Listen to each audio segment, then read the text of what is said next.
ओम नमः सिद्धेभ्यः। नमो अरिहन्ताणं, नमो सिद्धाणं, नमो आयर्याणं, नमो उवज्झायाणं, नमो लोई सव्यसाहूणं।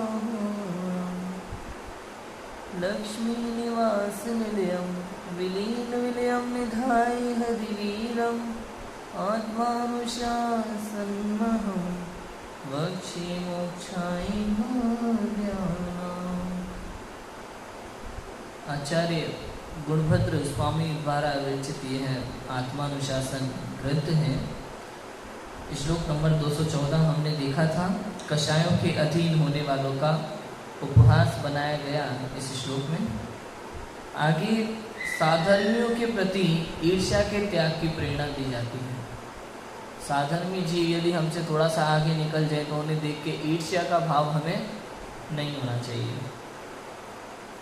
यदि तू महान तप और ज्ञान सहित है और कषायों को जीतने वाला है तो लेश मात्र भी अहंकार मत कर, अहंकार को मूल से उखाड़ दे।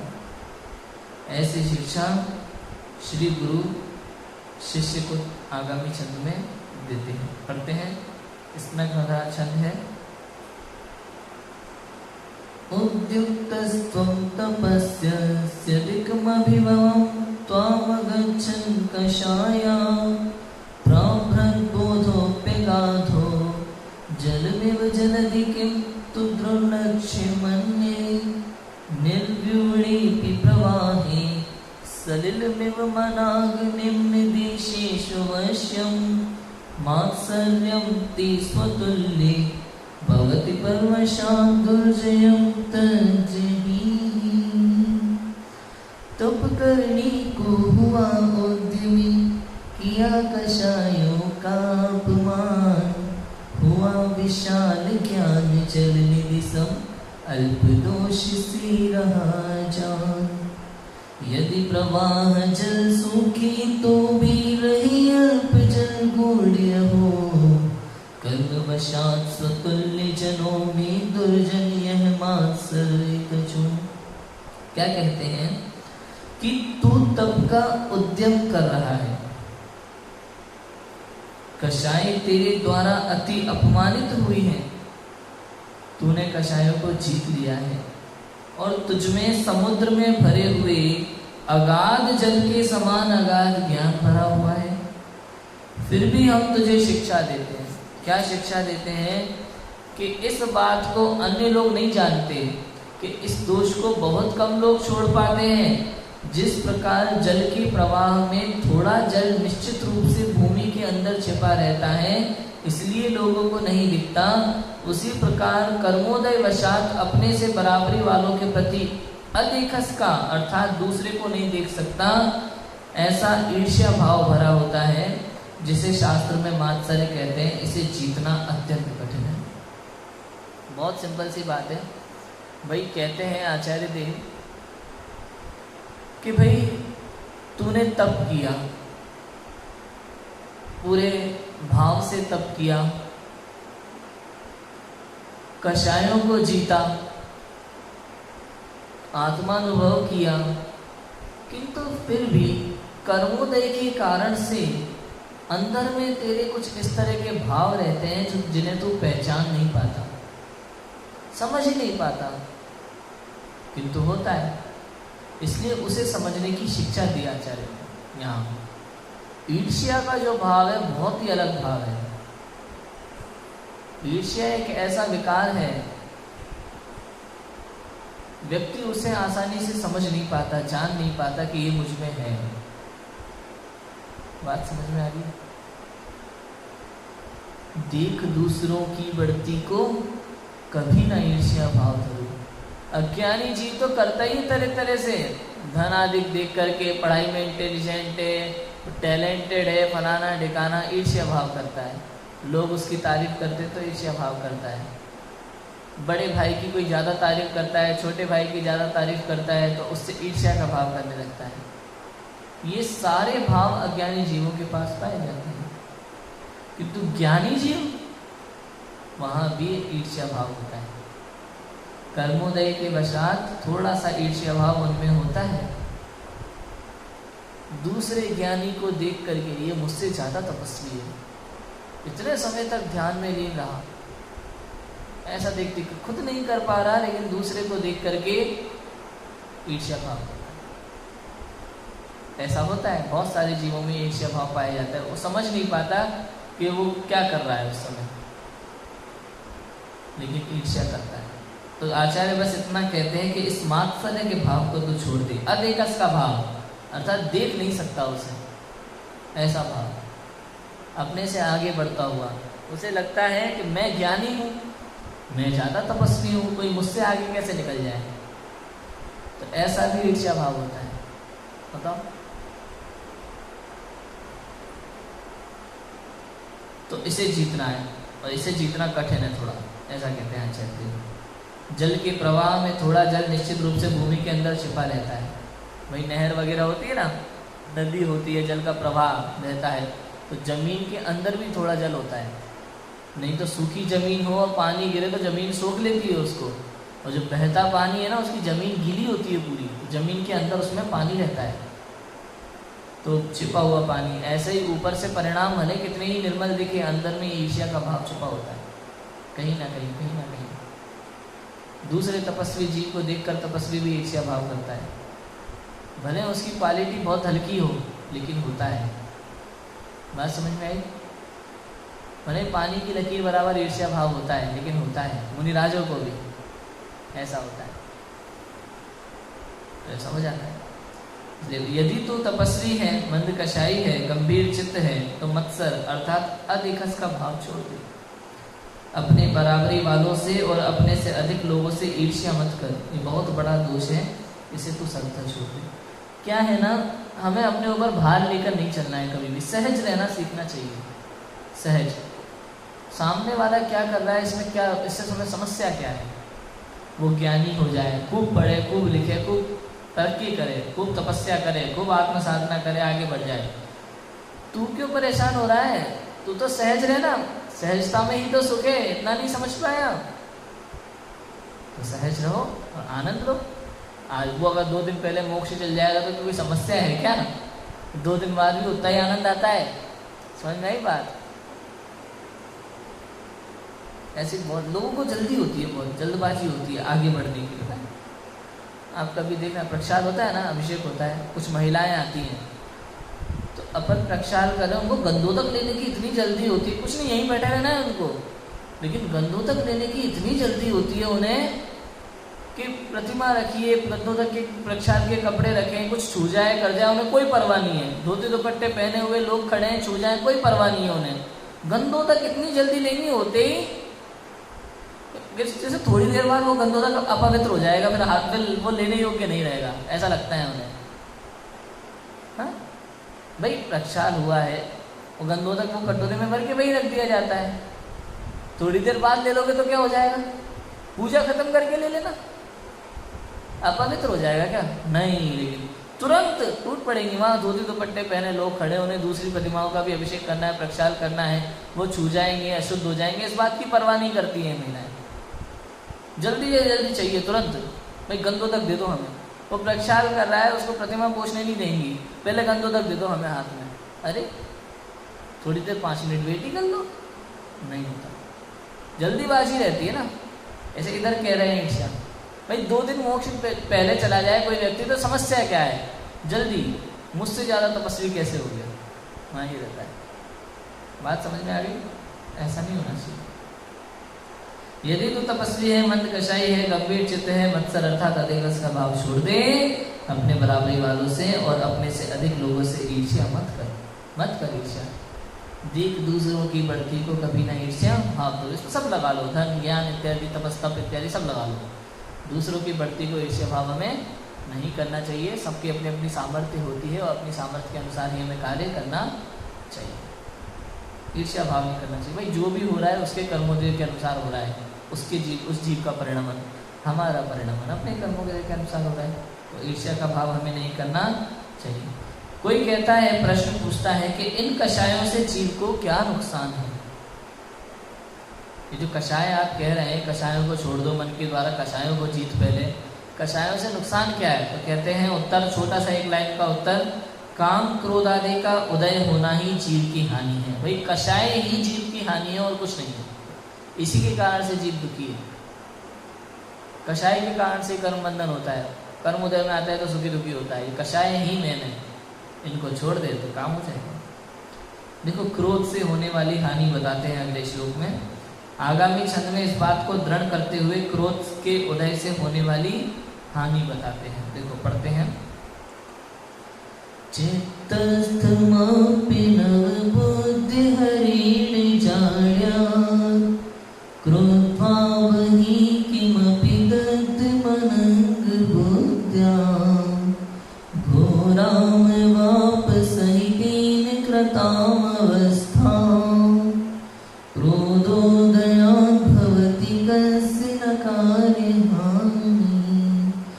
मन में बैठा कामदेव हरने नहीं जाना हो क्रोधाद, बाह्य वस्तु को जला दिया है भ्रम से उसे समझ कर काम, उसी काम कृत घोर दुरावस्था को फिर वह प्राप्त हुआ।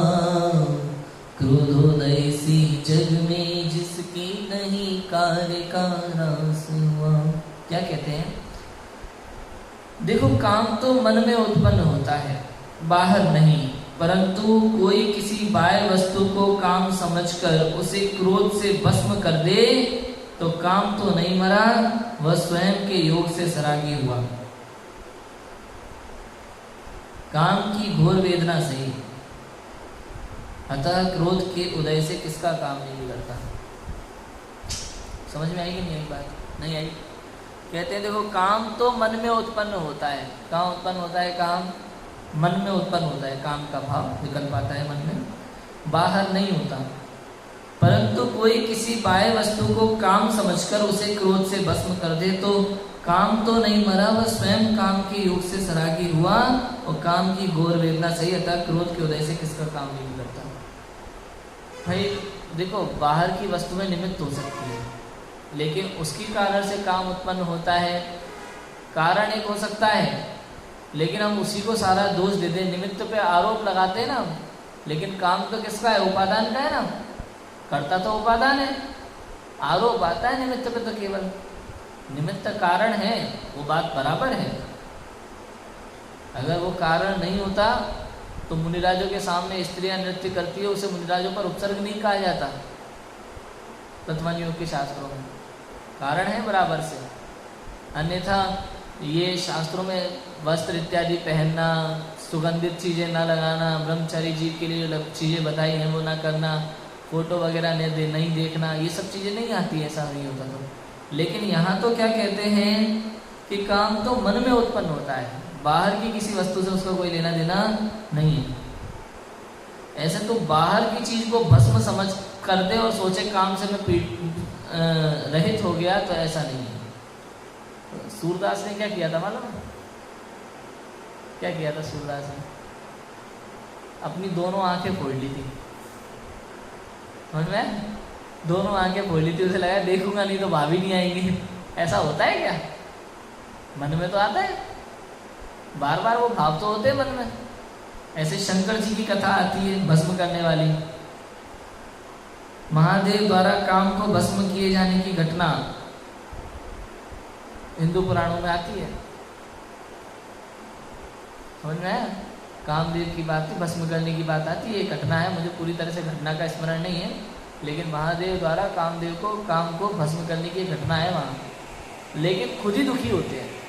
काम कोई भस्म करने से भस्म थोड़ी हो जाता है, दुखी होते हैं।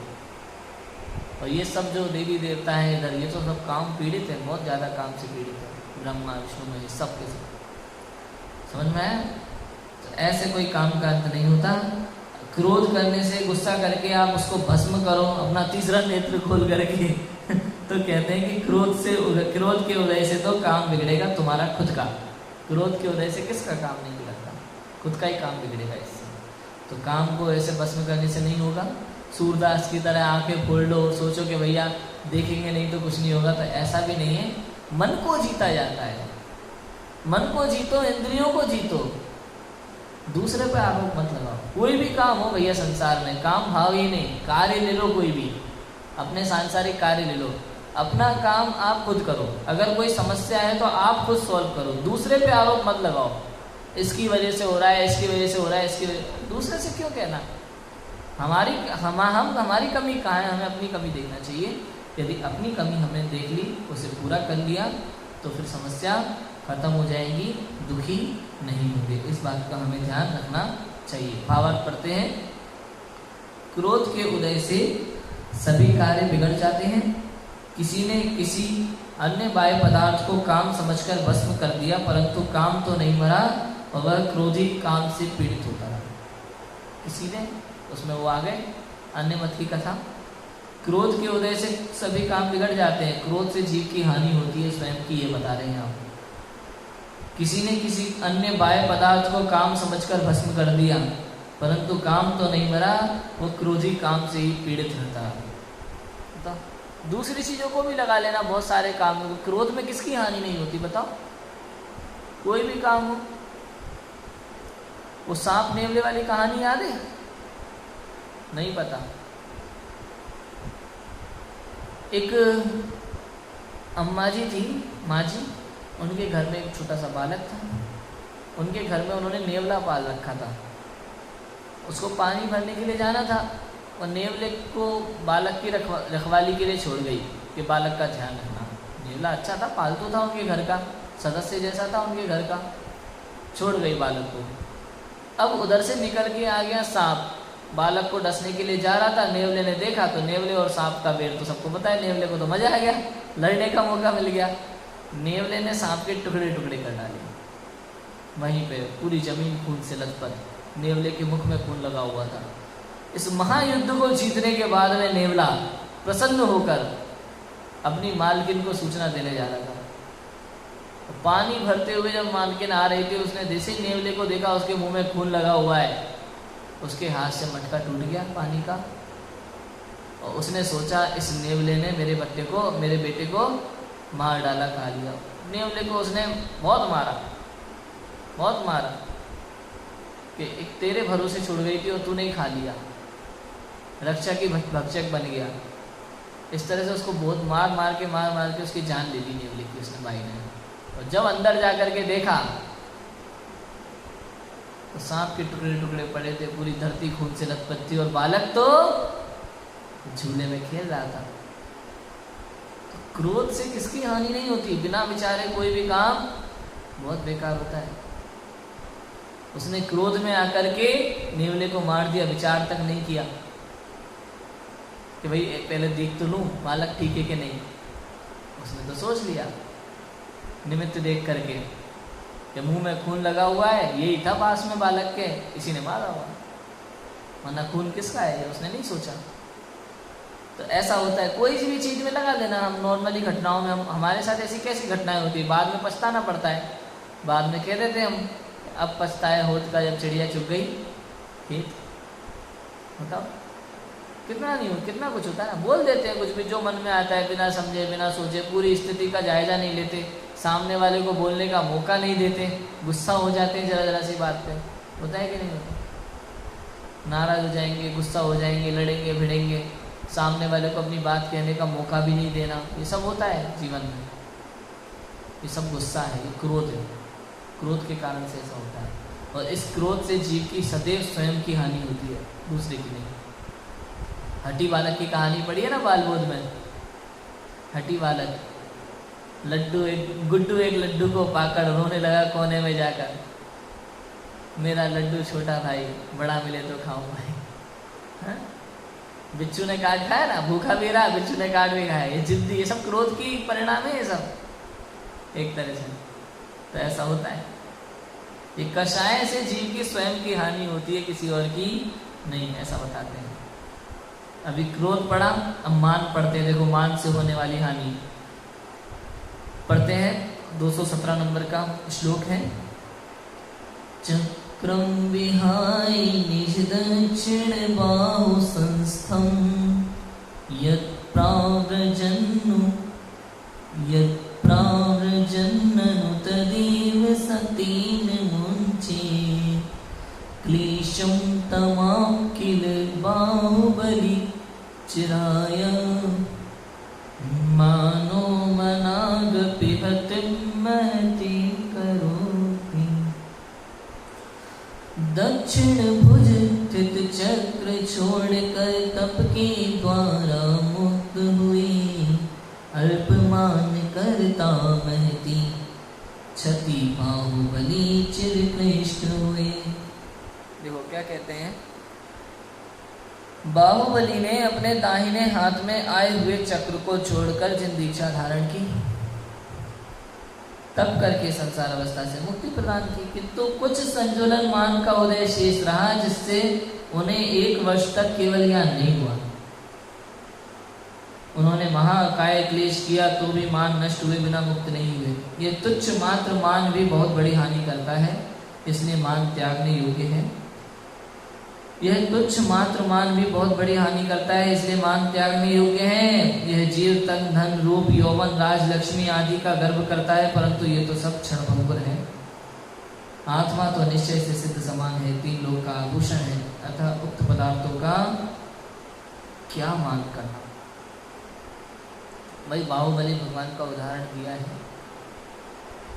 शल्य थी मन में, भरत भूमि पर आसन है और मैं तो किसी की भूमि पर क्यों खड़ा हूँ। उन्हें ये विचार ही नहीं किया कि भाई भूमि तो किसी की होती नहीं है, किराएदार हैं हम तो सब। भरत आए, माथा टेका, बोले कि भाई किसी की भूमि नहीं है, सब किराएदार ही है। तब जाकर के फिर अंतर्लीन हुए और 48 मिनट में मोक्ष प्राप्त किया। 1 वर्ष तक खड़े रहे, 7वें 6वें में झूलते रहे। एक संजुलन मान का उदय रहा था बस, उसके कारण से इतना सा मान भी कितना हानिकारक है जीव का, कितना समय बर्बाद कर दिया ना। नहीं तो 48 मिनट में केवल ज्ञान हो जाता, टिक जाते थे। और हम लोग क्या करते हैं, हम छोटी छोटी चीज़ों का मान करते हैं, रूप का, ज्ञान का, धन का। एक बार कुछ मिल जाए तो मान शुरू, जरा सी प्रसिद्धि हो जाए तो मान शुरू, जरा सी कोई प्रशंसा कर दे तो मान शुरू हो जाता है। दूसरों से प्रशंसा पाना ये मान है। आपको पता है मान की उत्पत्ति किससे होती है? मान की उत्पत्ति होती है भय से। किससे होती है? भय से। भय किस बात का? लोग क्या कहेंगे इस बात का भय। हर चीज में डरता है वो, मेरी प्रशंसा होनी चाहिए, लोग क्या कहेंगे, लोग क्या सोचेंगे मेरे बारे में। और जैसे जैसे मान लोग प्रशंसा करना शुरू कर देते तो और डरना शुरू कर देता है, इनकी नज़रों में गिर ना जाऊं, और अपनी प्रसिद्धि बढ़ाना शुरू कर देता है। थोड़ा सा भी अपनी प्रसिद्धि कम नहीं होना चाहिए, इस बात का भय रहता है उसे। आप फिल्मों में भी देखना तो अलग लगेगा आपको, कोई बड़ा बड़ा वो होता है ना, तो कहता है, वही कहता है भाई मेरे सामने ये सब लोग सर नहीं उठाते, अगर कोई मेरे को गिरा देगा नीचे तो इन सब के बीच में मेरी क्या इज्जत रह जाएगी। ये डर है साथ में, डर और मान ये दोनों साथ चल रहे हैं। अहंकार ये है, भय से अहंकार की उत्पत्ति होती है, गीता का वाक्य है, ऐसा है। हम तो छोटी छोटी चीज़ों का अहंकार करते हैं, धन का, रूप का, ज्ञान का, थोड़ा सा पढ़ लेते हैं तो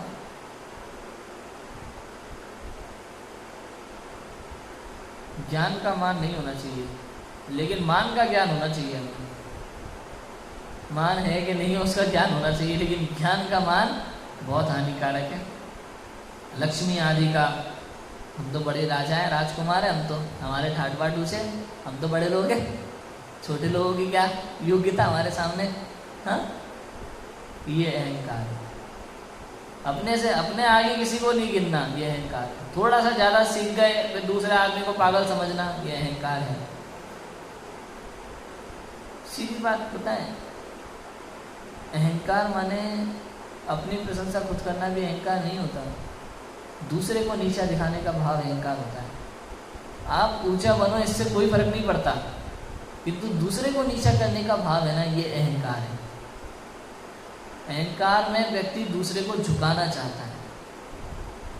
उसके ये यही अहंकार का उदाहरण एक वो है परिभाषा, डेफिनेशन आप इसका समझ लो ना बस।